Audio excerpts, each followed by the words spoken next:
What's going on, guys? Matty here, or Twigg, and welcome to the next episode of the Youth Squad Challenge with Wolverhampton Wanderers. As you can see right now, we're at the squad report, going through as always at the beginning of every episode and the end of every episode you will get a squad report, and then at the end of the episode you will get the league table.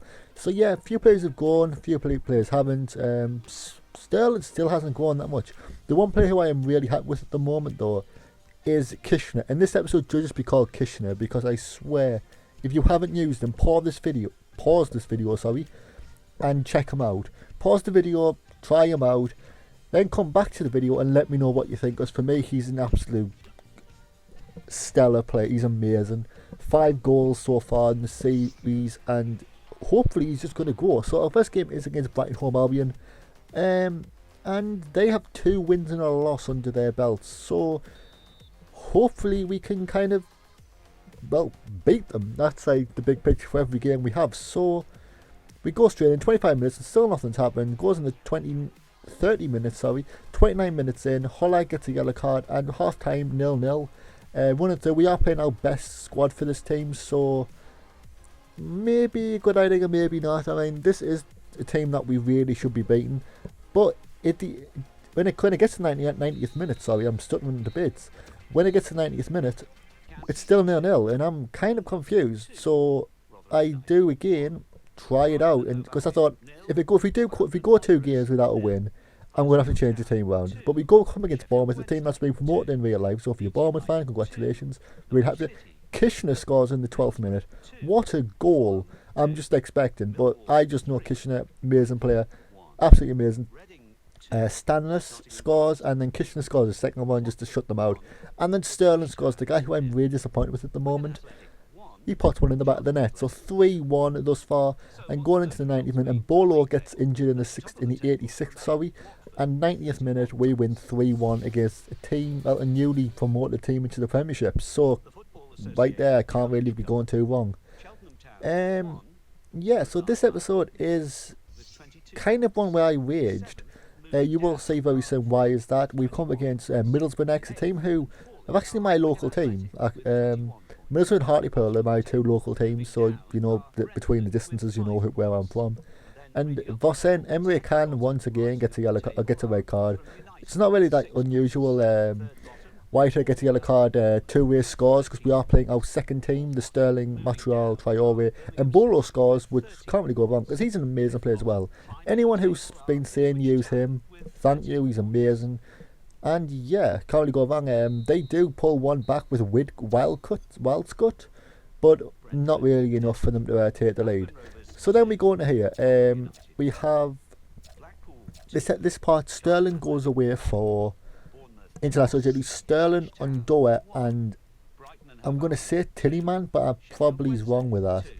And nothing comes up. So as you can see, we do have only 3 playable reserves. So this game was probably the episode that I raged the most, because I was thinking this could be an unbeaten episode. We could actually go through the entire episode and not lose a single game. However, what you're going to see very soon is that we have to forfeit this match because, well, international duties are, I guess, are more important. And yeah, it is a bit frustrating. I mean, this was a game that I was planning on playing as well. As you see I'm just flicking through thinking which one should I play, and as you see I click on it and it says you must forfeit the game, and that is a bit annoying. I have to admit it is a bit of a piss take, just to put it politely.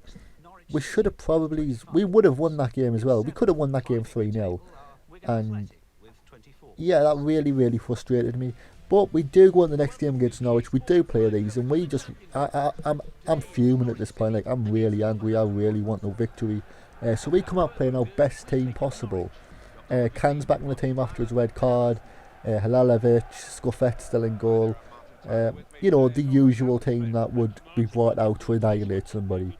And against Norwich City, this is going to be a tough opponent because obviously John Woody as a goalkeeper is amazing. Redmond, amazing right mid. Gary Hooper, a lot of people don't rate him, but I really think he's good. Olsen and Tetty in the midfield.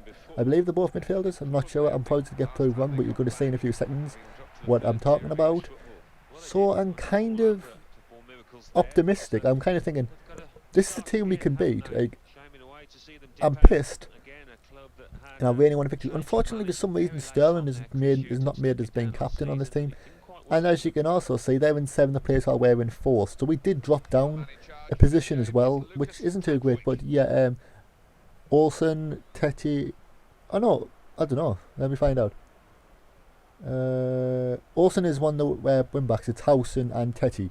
Yeah, so amazing midfield, a really good strike force. And actually, Kishner, 7 league goals, which is the highest for us at the moment. So this is a guy who I definitely recommend trying out.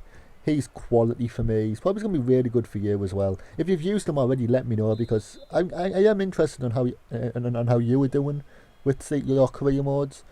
And yeah, so we kick straight off and pass down to Tillyman. Tillyman to Anderson.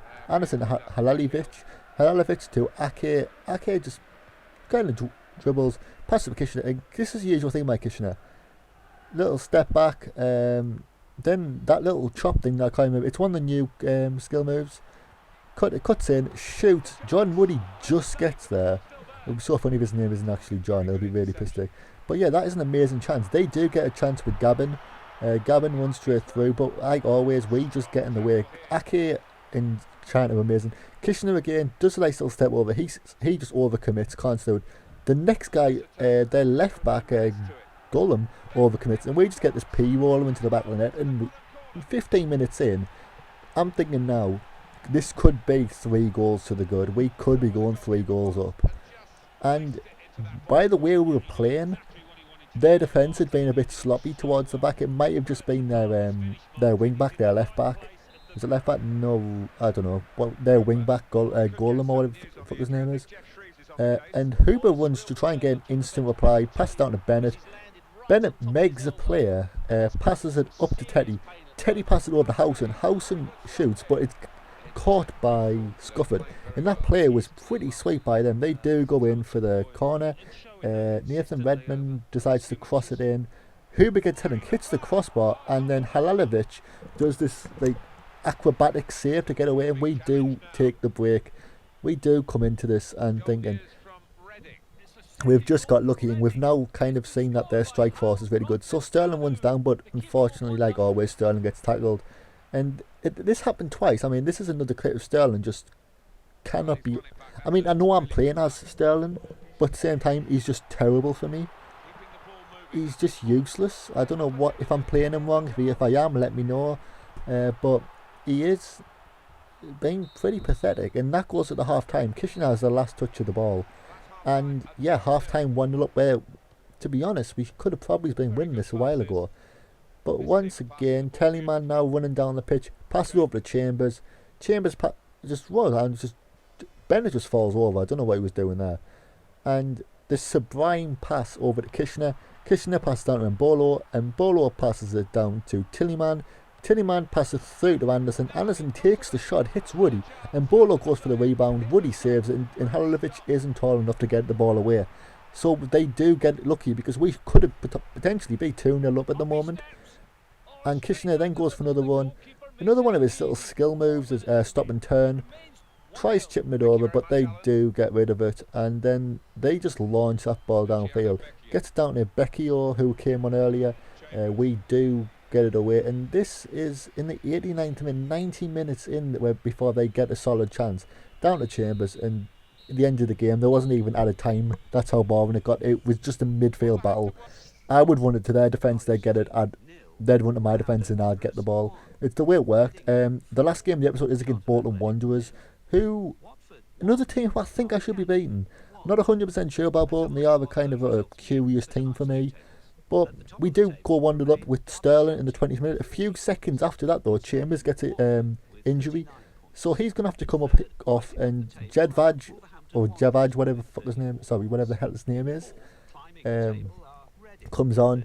And Tillyman does get a goal in the 75th minute by a penalty to take us 2-0 up against a team that are pretty decent. Sorry, my voice just went.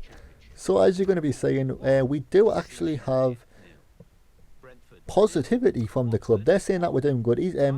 James is out for 6 weeks, so that's 6 games practically that he's not going to be there for. And here is the league table. We are currently situated in 3rd place, 3 points clear of the next team down, which was all of us actually tied from 2nd down to 4th, all on 14 goal difference. And yeah, thank you for watching the video. If you liked it, leave a like. If you didn't, hit the like button. I'll see you guys in a bit. Bye bye.